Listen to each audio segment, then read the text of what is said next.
ভাই আমি একটা উপর আনছি, আমার একটা চাকরি ভাই। চাকরি দরকার? হ্যাঁ। তুমি কি চাকরির জন্য আমার ঘুষ দিতেছো? করবো, ঠিক আছে। তার ঘুষ টুস আমার দেওয়া লাগবে না, ঠিক আছে? খুশি তুমি? আমি এই মাদিটাকে আর ডিম পারতে দিব না। এই মাদিটা এই ডিমটা পারলে অবশ্যই দুর্বল হয়ে যাবে, অসুস্থ হয়ে যাওয়ার একটা সম্ভাবনা থাকবে। আমাদের এই চুইঠাল মাদিটা যেটা বাঞ্জা হয়ে গেছে, ডিম পারতেছিল না, এটার জন্য একটা খুব ভালো ওষুধ আমি পাইছি। মনে হয় আমার বিশ্বাস এই পেয়ারার বাচ্চা ইনশাল্লাহ খুব ভালো হবে, আমার বিশ্বাস। আসসালামু আলাইকুম দর্শকবৃন্দ, কি অবস্থা সবার, কেমন আছেন আপনারা? আপনাদের সবাইকে আমাদের নতুন একটা ভিডিওতে স্বাগতম। তো দর্শকবৃন্দ, আপনারা দেখতেছেন যে এই ছেলেটা কিন্তু ইদানিং মাঝে মধ্যে আমার ছাদে আসে এবং আমাকে টুকটাক হেল্পও করে। তো আজকে সে আমার জন্য একটা কবুতর উপহার নিয়ে আসছে, ঠিক আছে? এই হচ্ছে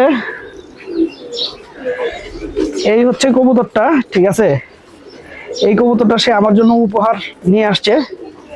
সে নাকি এটা কিনা নিয়ে আসছে, বুঝছেন?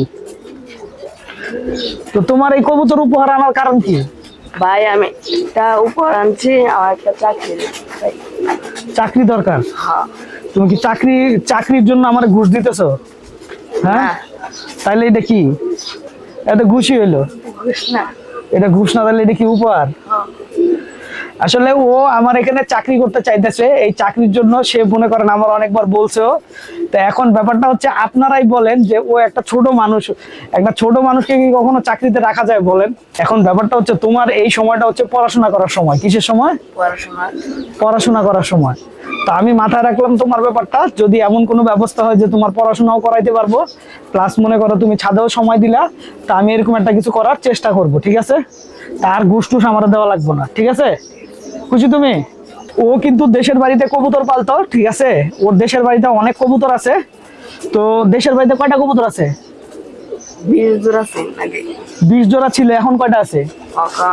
এখন 10 জোড়া আছে। এখন 10 জোড়া আছে। তো এই কবুতরের কথা কি মনে পড়ে? দেশে যে কবুতর ছিল মনে পড়ে? তো তুমি কি এই কবুতরের সাথে থাকতে ভালো লাগে? আচ্ছা, ওর কবুতরের সাথে থাকতেও ভালো লাগে, এই কারণেই আসলে ও মনে করেন আপনার তার মানে আমার ছাদে আমার সাথে থাকতে চায়। হ্যাঁ, আর তুমি এই কবুতরটা নিয়ে তোমার দেশে পাঠিয়ে দিও। আমার এই কবুতর লাগবে না বাবা, হ্যাঁ? ঠিক আছে, আমার তোমার কবুতরের কোনো দরকার নাই। তুমি এইটা নিয়ে তুমি দেশে পাঠিয়ে দিও, ওকে? দর্শকবৃন্দ, আমরা কিছুদিন আগে ভিডিওতে দেখাইছিলাম যে আমাদের এই সবুজ মাকড়া কবুতরটা বাচ্চা থাকা অবস্থায়, একদম ছোট বাচ্চা থাকা অবস্থায় আবার ডিম পেড়ে দিছে।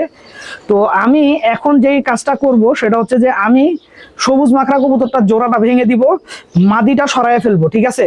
নর এখানে একটাই বাচ্চা ফুটছে, যেহেতু নর একা একা যদি বাচ্চাটা ফুটাইতে পারে ফুটাবে, তার মানে একা একা যদি বাচ্চাটাকে বড় করতে পারে বড় করবে। কিন্তু ভাই আমি এই মাদিটাকে আর ডিম পারতে দিব না। এই মাদিটা এই ডিমটা পারলে অবশ্যই দুর্বল হয়ে যাবে, অসুস্থ হয়ে যাওয়ার একটা সম্ভাবনা থাকবে। এই যে আমি মাদিটা বের করে ফেলছি, মাদিটা একটা ডিম পারছে, হ্যাঁ, আর একটা ডিম পারবে। কিন্তু ভাই আমার টিমের দরকার নাই, ঠিক আছে? আমি জোড়া ভেঙে ফেলবো। সবুজ মাকড়ার কিন্তু অলরেডি অ্যাকচুয়াল যে চোখের কালারটা এটা আইসা পড়তেছে। গরমকাল যত বেশি আসবে, গরম যত বাড়বে, তত চোখের সবুজ শেডটা আসবে, ঠিক আছে? আমাদের এই চুইঠাল মাদিটা যেটা বাঞ্জা হয়ে গেছে, ডিম পারতেছিল না, এটার জন্য একটা খুব ভালো ওষুধ আমি পাইছি। তো এইটা নাকি একদম সম্পূর্ণ অর্গানিক একটা ওষুধ। তো আমি এখন চেষ্টা করব হচ্ছে আমার এই কবুতরটাকে আপনার ওই অর্গানিক ওষুধটা খাওয়ানোর। হ্যাঁ, তো অর্গানিক ওষুধটা আমি এখনো ওনাদের সাথে কথা বলছি। ওনারা শুধু বিভিন্ন ধরনের, শুধু কবুতরের জন্য বিভিন্ন অর্গানিক ওষুধ বানায়। তো আমি খুব শিগগিরই হয়তো ওই ওষুধটা আনবো, আইনা মনে করেন কবুতরকে খাওয়াবো, দিয়ে দেখবো আদৌ। আমার কাছে তো ওই লোক অনেক প্রশংসা করলো ওষুধের, এখন আদৌ ওষুধটা কাজ করে কি করে না এটা খাওয়ায় তারপরে আপনাদের সাথে শেয়ার করবো। আর দর্শকবৃন্দ, এখন আমরা একটা কবুতর জোড়া দিব, ঠিক আছে? যে কবুতরটা আমরা বেশ কিছুদিন রেস্টে দিছি, রেস্টে দেওয়ার পরেই জোড়া দিতেছি। আপনাদেরকে দেখাই কবুতরটা। এই নটটাকে জোড়া দিতেছি, ঠিক আছে? এটা সোহাগ ভাইয়ের কবুতর, আমার এক বড় ভাইয়ের কবুতর, ঠিক আছে? দর্শকবৃন্দ, এই যে দেখেন এই নটটার সাথে এই নটটার চোখটা কিন্তু হালকা লাল, আর মাদিটা দেখেন একদম গাঢ় ডিপ লাল, ঠিক আছে? এই দুইটা কবুতর আমরা ইনশাল্লাহ জোড়া দিতেছি। আপনারা দেখেন, বিসমিল্লাহ।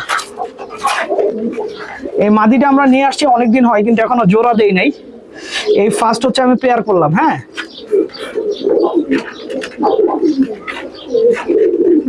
এখন দেখা যাক বাচ্চা কেমন হয়। আমার বিশ্বাস এই পেয়ারার বাচ্চা ইনশাল্লাহ খুব ভালো হবে, আমার বিশ্বাস। তো দর্শকবৃন্দ, ভিডিওটা আমি এখানেই শেষ করছি। আপনারা সবাই ভালো থাকবেন, 5 ওয়াক্ত নামাজ পড়বেন। আসসালামু আলাইকুম।